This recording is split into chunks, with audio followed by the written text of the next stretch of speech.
Žēlastība jums un miers, Dieva mūsu Tēva, uz Kunga un Pestītāja Jēzus Kristus. Āmen. Šodien slēgsim savā sirdī pārdomāsim Dieva vārdu, kā tas rakstīts vēstulē Ebrejiem 10. nodaļā 23. pantā.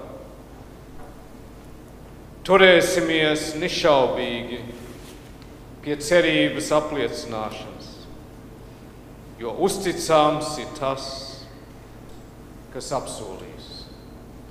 Debes Tēvs, mēs turamies nešaubīgi pie Taviem vārdiem.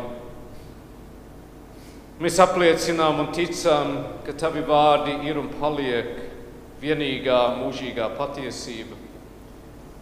Un šodien atverot Tavu vārdu, atver mūsu sirds, lai mēs saņemam to, ko Tu mums dodi, un lai tas vēl vairāk stiprina mūsu ticībā un paļāvībā uz Tevi.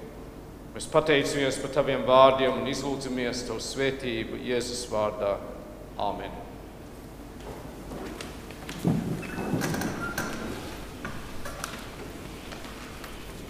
Mīļie draugi Jēzu Kristu, kā jūs labi zināt, man ļoti patīk nodarboties ar dažādu maizes cepšanu.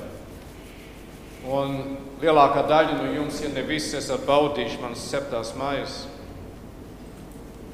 Viena no vissvarīgākām lietām, kas ir nepieciešams, lai maize izdodās labi, ir labi virtuves svari. Jo maizei ir vajadzīgi ļoti precīzi izmēri, lai būtu pareizais sastāvs. Piemēram, mana pamata baltmaize sastāv no 480 gramiem miltu, 260 gramu ūdens, 375 ieraugs un 13 gramu sāls. Ja neturās pie šiem cipariem, tad maize neizdodas un nav kā vajadzētu būt. Ja turās pie pareiziem skaitļiem, tad vienmēr iznāk tāpat un iznāk labi. Un svarīga lieta, lietojot svarus, arī ir, ka katru reizi atgriezt atpakaļ uz nuli.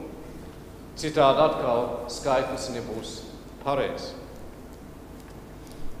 Un es tagad tik daudz maizes ceps, kad vairākas tās parastās maizes, ko es cepu, man tās recepts ir galvā, es zinu tās proporcijas dažādām maizēm.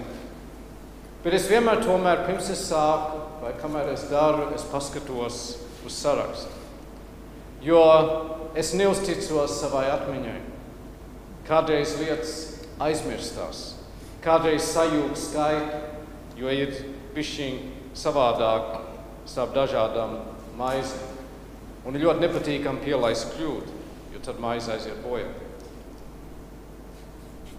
Es daudz reizi jums runāju par Dieva vārdu lasīšanu, jo šī grāmata ir mūsu dzīves recepšu grāmata. Te viss ir iekšā. Te viss ir iekšā, kas mums ir vajadzīgs, lai mēs varētu dzīvot dzīvi, kas Dievu godina, lai mēs dzīvot dzīvi visā pilnībā. Ir tik žēl, ka mēs redzam, ka vairums cilvēku nekad nesasniedz savu īsto potenciālu, nekad nav tā labākā versija no sevis, kas viņi varētu būt, jo viņi nelieto Dieva recepšu grāmatu. Viņi neieskatās, viņi nesmeļās, viņi nepaklausa un nedzīvo pēc Dieva vārda. Un kā laba recepte, te nav pateiks tikai tev, kas ir vajadzīgs. Recepte sastāv no divām daļām. Vispirms ir saraksts tās lietas, ko tev vajag. Un tad ir otra daļa, ir tā metode, kā to izdarīt. Un ir reizes, kad es paņēmu receptes un es pārlasu visu ļoti sīki, smalki.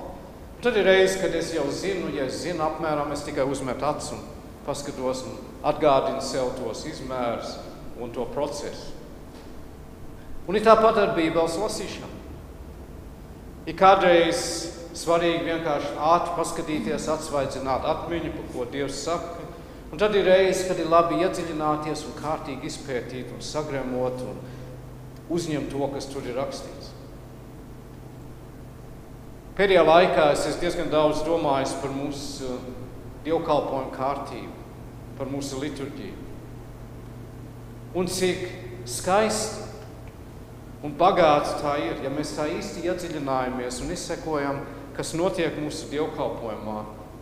Mūsu liturģija ir vienkārša, bet viņa ir skaista. Un lielākā daļa vārdi, ko mēs lietojam mūsu liturģijā, nāk no Dieva vārda. Ir sevišķi no salmiem un no atklāsmes grāmatas. Un katrā mūsu dievkalpojumā, kā mēs tikko darījām pie altāra, mēs apliecinām savu ticību ar apostoļu ticības apliecību.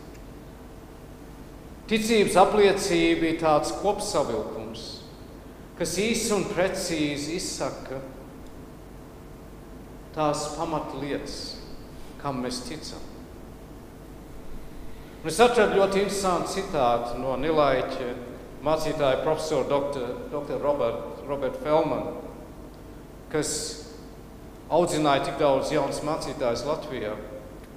Un viņš rakstīja šos brīnišķīgos vārdus par ticības apliecību.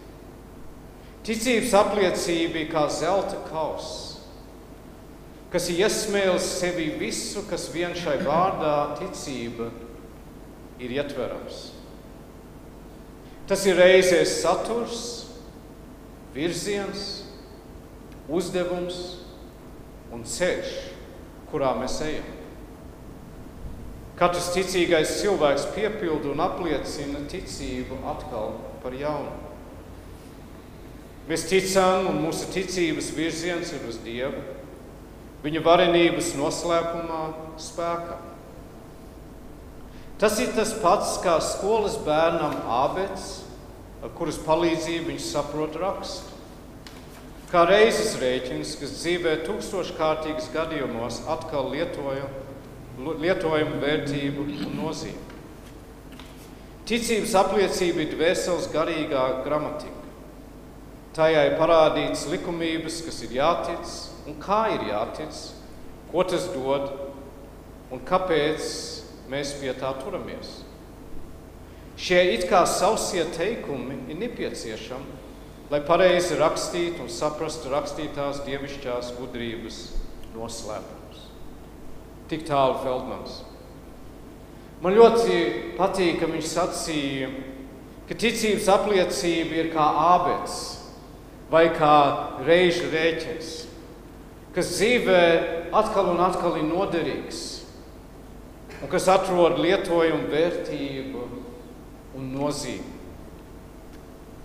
Ticības apliecībā mēs apliecinām, ka mēs ticam vienīgajam Dievam, bet kas ir trīsvienīgs Dievs, kas sevi ir atklājis kā Tēvu, Dēlu un Svēto garu.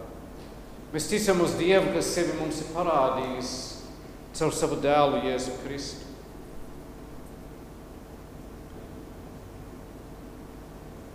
Ticības apliecība ir sadalīta 3 daļās.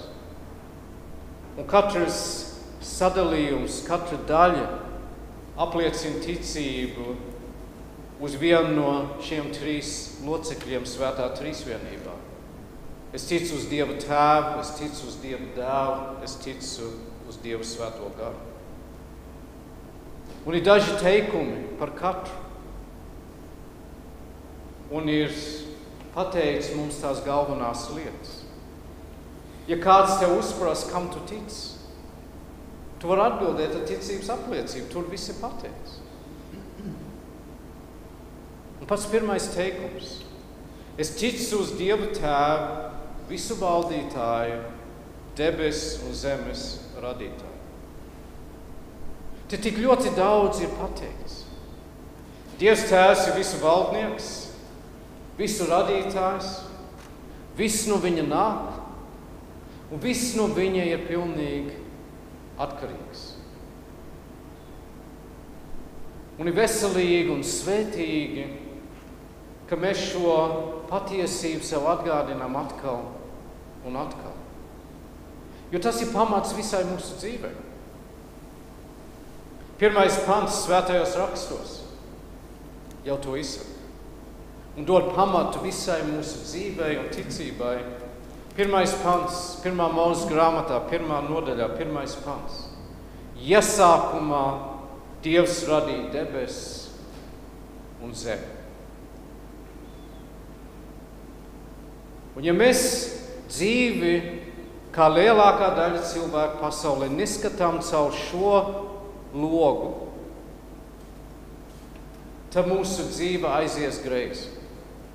Ja mēs nesaprotam, ka iesākumā Dievs radīja debesis un zemi, ja tas nav pamats mūsu dzīvē, tad mēs esam cēluši savu namu uz smiltīm. Un mēs zinām, ko Jēzus teica par namu, kas celts uz smiltīm. Ka nāca lietus, vēja un straumes, tas nams sabruk. Ja mēs ceļam savu dzīvi uz tā pamata, ka iesākumā Dievs radīja debesis un zemi, tad mēs jau esam sākuši celt savu namu uz klints. Un nams, kas celts uz klints, pastāv. Ja mūsu pamats nav, ka iesākumā Dievs radīja debesis un zemi, tad visa mūsu saprašana par dzīvi, tās nozīme, tās virziena, tās jēga ir aplams. Mēs ļoti labi zinām, mēs atceramies no skolas dienām, un varbūt pat pirms skolas dienām, ka 1 plus 1 ir 2, vai ne? Tas ir likums. 1 plus 1 ir vienmēr 2. Nekad nav 3 vai 4, bet 2. Tas ir pamats visai rēķināšanai. Iesākumā Dievs radīja debesis un zemi. Tas ir tāpat kā 1 plus 1 ir 2. Tas ir likums, tas ir pamats. Ja tu izmaini un grozi, ko šie vārdi nozīmē, tad tu noies no ceļa, un tu maldīsies. Ja tu dosi cipariem 1 un 2 citu vērtību, tad 1 plus 1 vairs nebūs 2. Tāpēc mēs jau ar pirmo teikumu ticības apliecībā apstiprinām, ka Dievs Tēvs ir visu valdītājs, debesis un zemes radītājs. Un ir ļoti svarīgi, kā es teicu, ka mēs bieži to sev atgādinām un apliecinām. Jo tas ierāmē visu mūsu domāšanu un iespaido, kā mēs dzīvojam, un tam ir mūžīgas konsekvences. Savā mazā katekizmā mūsu baznīcas tēvs Mārtiņš Luters raksta par šo pirmo teikumu ticības apliecībā. Es ticu, ka Dievs mani radījis ar visām radītām lietām, man devis miesu un dvēseli, acis, ausis un visus locekļus, saprašanu un visus prātus, un vēl uztur, turklāt drēbes un kurpes, ēdienu un dzērienu, sētu un māju, sievu un bērnus, laukus, lopus un visādu mantu, ar visu, kas šai miesai un dzīvībai vajadzīgs. Bagātīgi un ikdienas mani apgādā, no visām briesmām pasargā, un no visa ļaunuma glāb un glabā, un visu to viņš dara aiz tīras, tēvišķas, dievišķas laipnības un žēlastības, lai gan neesmu to pelnījis un neesmu tā cienīgs. Par visu to man būs viņam pateikties, viņu slavēt, viņam kalpot un paklausīgām būt. Tas ir tiešām tiesa. Un uz to mēs sakam Āmen. Tā ir tiešām tiesa. Luters ļoti labi saprata, ka šis pirmais teikums ticības apliecībā ir pamats visai mūsu dzīvei. Ka Dievs mūs tik ļoti mīl. Viņš gādā par mums, viņš mūs žēlo, viņš mūs uztur katru dienu. Kaut gan nesam, kā Luters teica, to pelnījuši, nedz arī cienīgi to saņemt. Viss tas nāk no viņa mīlestības un no viņa žēlistības. Apostols Pāvils to zināja. Viņš rakstīja vēstulē romiešiem, kāds Dieva bagātības, gudrības un atziņas dziļums. Cik neizprotams viņa tiesas, cik neizdibināmi viņa ceļi. Kas gan ir izpratis Dieva prātu? Kas ir bijis viņa padomu devējs? Jeb kas viņam ko iepriekš devis, par ko nāktos atmaks? No viņa, caur viņu, uz viņu visas lietas. Viņam lai gods mūžīga amen.